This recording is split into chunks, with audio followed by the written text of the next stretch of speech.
compañeros, nosotros somos el equipo 3 y vamos a hablarles sobre la enfermedad ácido péptica. Está conformado por Jiménez Beltrán Cárez Yesenia, López Arzuela Daniela y Maceo Carvajal Ana Shail. Primero vamos a empezar a definir la enfermedad ácido péptica, que esta coloquialmente es conocida como gastritis y se conoce como la entidad en donde hay daño a la mucosa gástrica con presencia de infiltrado inflamatorio. Si esta no se trata, puede llegar a progresar a úlcera péptica, lo que puede provocar complicaciones graves como perforación, sangrado, estenosis intestinal y obstrucción. De acuerdo al sistema Sidney, la enfermedad ácido péptica se va a dividir histológicamente e endoscópicamente. Histológicamente se va a dividir en específica y topográfica. Topográfica vamos a tener la más común, que es la aguda y crónica, y la crónica se va a dividir en la crónica aguda multifactorial. Y la específica se va a dividir en eosinofílica e hipertrófica. La endoscópica se va a dividir en topográfica y autoinmune. No nos vamos a meter tanto a esto porque es como profundizar y nos vamos a enfocar más hacia lo pediátrico. Va a haber diferentes factores de riesgo que dentro de los más importantes vamos a encontrar que es la infección por Helicobacter pylori y bueno, la transmisión de esta va a ser oral-oral, gástrica-oral o fecal-oral.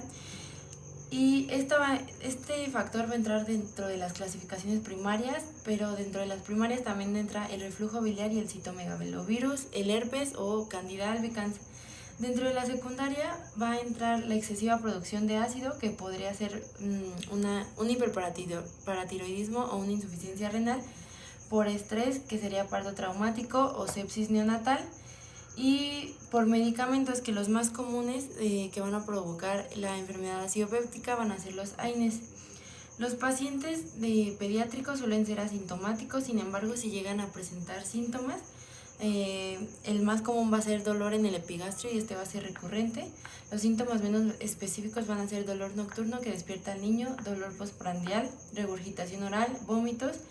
En los niños de menor edad se va a presentar irritabilidad, regurgitación y vómitos. En los de mayor edad va a haber dolor abdominal difuso, gases, distensión abdominal y náuseas. Y con menor frecuencia los pacientes van a llegar a presentar hemorragia digestiva alta, sangre oculta en heces y van a presentar pérdida de peso. Ahora les vamos a hablar sobre los métodos de admisión de la enfermedad ácido péptica en pacientes pediátricos. Los métodos de diagnóstico como tal sabemos es la valoración del paciente. Es muy importante realizar una adecuada historia clínica con una cuidadosa anamnesis alimentaria que se deben interrogar la relación de la sintomatología con medicamentos que inhiben la secreción ácida. Vamos a ver asimismo la historia social y antecedentes familiares con Helicobacter pylori o gastritis. Asimismo, vamos a ver un examen físico con el cual vamos a ver los signos vitales y estado nutricional. En la orofaringe vamos a evaluar la dentición en busca de caries y erosión de esmalte que pueda indicar vómito o regurgitación frecuente. Conjuntiva pálida, taquicardia o un soplo de flujo que pueden indicar anemia asociada a enfermedad crónica. Una halitosis con regurgitación o disfagia que pueden indicar acalasia. Vamos a realizarle diferentes exámenes. El examen pulmonar nos va a si encontramos sibilancias, se va a ver un reflujo crónico asociado con broncoespasmo. Un examen abdominal. En el examen rectal vamos a ver si hay presencia de fisuras o papilomas que pueden verse en la enfermedad de Crohn. Asimismo, vamos a hablar de criterios. El diagnóstico clínico de la enfermedad ácido péptica se hace con la presencia de 2 criterios mayores o un criterio mayor y 2 menores o 4 criterios menores. Como consiguiente, vamos a ver los estudios de laboratorio. De acuerdo con los síntomas clínicos y con el edema físico, el examen físico, se llevarán a cabo estos exámenes en el que vamos a ver la dispepsia como el tránsito intestinal con la ecografía y la pHmetría. En los estudios de motilidad intestinal se van a utilizar el test de infusión de calcio o de secretina. Los hallazgos endoscópicos pueden verse sugestivos de inflamación y o etiología específica, pero la confirmación y el diagnóstico definitivo dependen del examen histológico. Más que nada, la decisión de efectuar una endoscopía depende de la frecuencia e intensidad de los síntomas. Está indicada siempre en casos de sangrado digestivo, disfagia, rechazo completo de la alimentación y vómitos persistentes. El diagnóstico de Helicobacter pylori se basa en la demostración de ya sea por métodos directos o indirectos, como podemos ver en la siguiente tabla. Nos va a medir el test del aliento, la serología, el PCR fecal y el HPCA. Estamos hablando de técnicas no invasivas, lo cual van a tener una sensibilidad y una especificidad correspondiente. Como técnica invasiva tenemos la endoscopía digestiva alta más una biopsia, el cual igual va a constar de una sensibilidad y una especificidad correspondiente. Ahora bien, como tratamiento, su objetivo es disminuir los factores agresores y mejorar los protectores. Para esto se van a emplear medicamentos cuyo uso debe estar avalado en pediatría. Siempre se debe evaluar la necesidad o no de un tratamiento, ya que la medicación no es libre de efectos secundarios y tampoco está indicada en una terapia indiscriminada a todos los pacientes. Los antiácidos se pueden administrar en niños de cualquier edad, se usan para el alivio temporal de estos síntomas. Estos fármacos combinan sales de aluminio y magnesio para disminuir los efectos secundarios de estreñimiento y diarrea, respectivamente, y producen estas sustancias. Los inhibidores de la bomba de protones actúan inhibiendo de forma irreversible la vía final común de la formación del ácido. Son los más potentes y no generan tolerancia. Su acción depende de la actividad de las bombas de protones. Es por eso por lo que lo indican 30 minutos antes del desayuno. De estos, los aprobados en pediatría son el omeprazol, pantoprazol, lansoprazol y esomeprazol. El uso prolongado de estos fármacos puede causar hiperplasia de células parietales que se resuelve a las semanas de suspender el tratamiento. Su uso está aprobado en niños mayores de 1 año. Los agentes citoprotectores como el sucralfato tienen como mecanismo de acción formar un gel que se adhiere a las proteínas de la mucosa intestinal lesionada al mismo tiempo que aumenta el flujo sanguíneo y la producción de moco. Y bicarbonato actúa eficazmente en el esófago, estómago y duodeno. Se debe evitar su ingesta con leche y antiácidos, ya que su unión a ellos neutraliza el efecto. Su administración puede alterar la absorción de otros fármacos como es la fenitoína, ciprofloxacino y digoxina, y su posología debe ser con el estómago vacío. Están contraindicados en niños con insuficiencia suprarrenal. Ahora, siguiendo con el tratamiento, vamos a hablar sobre los medicamentos de uso frecuente en H. pylori. Estos medicamentos son la amoxicilina, claritromicina, metronidazol, omeprazol, bismuto y la tetraciclina en mayores de 8 años, en el cual existen esquemas de tratamiento sugerido, que como cuál es la triple terapia. Esta en niños, al igual que en adultos, se recomienda como primera línea de tratamiento la erradicación de la triple terapia, que se asocia a 2 antibióticos y un antisecretor.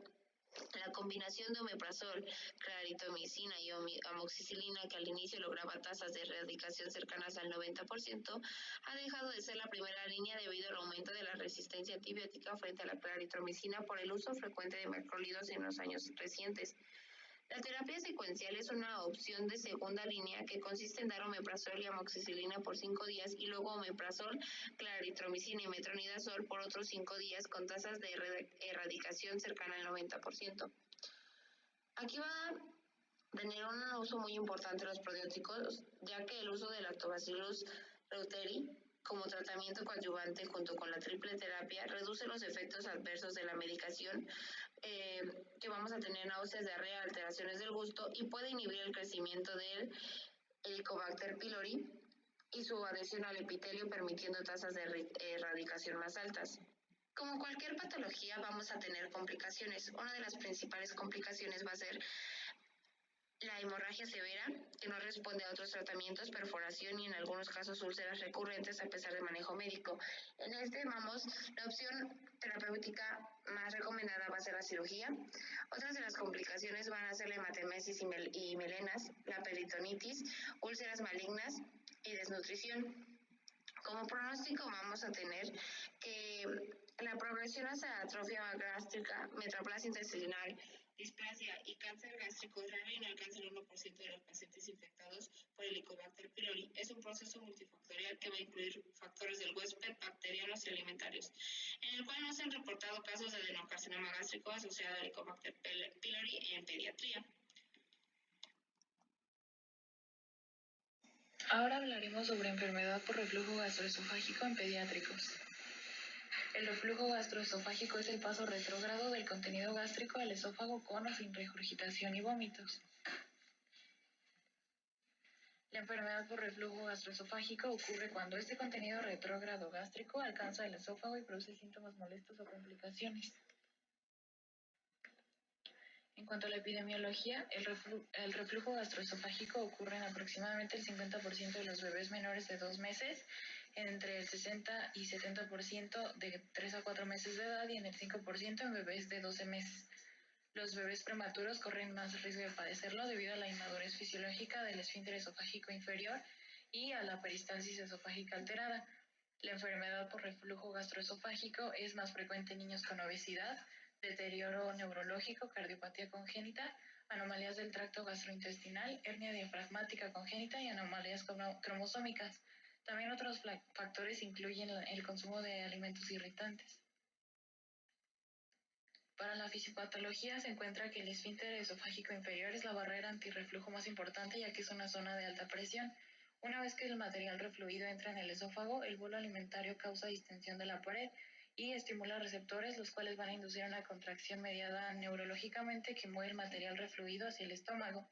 Esta peristalsis secundaria es suplementada por una onda peristáltica primaria inducida por la deglución que permite limpiar el material refluido, y esta limpieza va a ser importante para prevenir el daño de la mucosa esofágica por el contacto prolongado con el material refluido. Otra barrera fisiológica es el reflejo de la deglución de saliva alcalina en respuesta a un episodio de reflujo gastroesofágico que va a permitir neutralizar el contenido ácido, y estos dos últimos reflejos no están presentes durante el sueño, por lo tanto, los episodios de reflujo nocturno son más dañinos para la mucosa esofágica.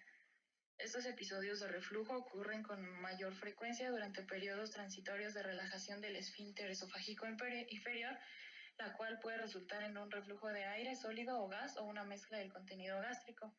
Las alteraciones en varios de los mecanismos de protección, ya sea la limpieza insuficiente y amortiguación del contenido gástrico, un retraso en el vaciamiento gástrico, anormalidades de la restitución del epitelio, reparación y disminución de los reflejos neuronales de protección del tracto aéreo digestivo, van a permitir que el reflujo gastroesofágico fisiológico se termine por transformar en la enfermedad por reflujo gastroesofágico. Para la clínica se incluyen regurgitaciones frecuentes con o sin vómitos, pérdida de peso o pobre ganancia de peso, el retraso del crecimiento, irritabilidad, pirosis, hematemesis, disfagia, dinofagia, sibilancias, estridor, tos y disfonía, entre otros, como es el síndrome de Sandifer, caracterizado por una distonía torsional espasmódica con el arqueamiento de la espalda, torsión del cuello y elevación del mentón cuando al bebé se le ofrece el alimento. Y también vamos a contar con los signos de alarma que se muestran en pantalla. En cuanto a las complicaciones, varían según la edad del paciente. Por los abundantes vómitos pueden provocar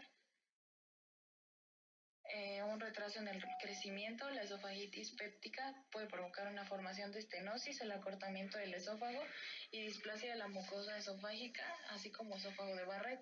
En cuanto a las respiratorias, se incluyen sinusitis, laringitis, bronquitis obstructiva, neumonía por aspiración recurrente, así como también se puede causar otitis media y trastornos tubotimpánicos crónicos hasta llegar a una discapacidad auditiva conductiva.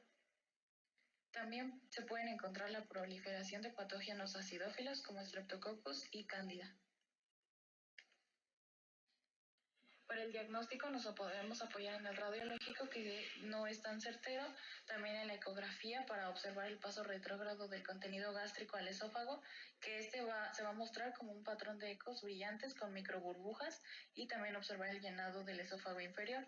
En la pHmetría se puede obtener el número total de episodios de reflujo, el número de reflujos mayor a 5 minutos de duración, también la duración del reflujo más largo y el índice del reflujo, el cual va a considerarse anormal cuando es mayor a 7. También se puede realizar manometría y biopsia para realizar el diagnóstico de sospecha que esté causando la enfermedad por reflujo gastroesofágico. Y para el tratamiento se encuentran los cambios en el estilo de vida, como la alimentación, ya sea el tipo de fórmula, el uso de espesantes y el fraccionamiento de la alimentación para disminuir los episodios, así como la pérdida de peso en ciertos casos que sean necesarios, y la eliminación de alimentos o bebidas irritantes. En la posición se recomienda la posición supina durante el sueño durante la mayoría de los bebés desde el nacimiento hasta los 12 meses de edad para evitar la muerte súbita. También en decúbito lateral derecho en las primeras horas después de alimentarse, que esto va a ayudar al vaciamiento gástrico, pero luego esta debe de cambiarse a decúbito lateral izquierdo para disminuir el reflujo. En el tratamiento farmacológico se puede utilizar antiácidos, citoprotectores como el sucralfato e inhibidores de la bomba de protones por su efecto en disminuir el volumen gástrico, mejorar el vaciamiento y disminuir el volumen refluido. Y en el caso de la cirugía es la fundoplicatura. Ahora mostraremos nuestras bibliografías.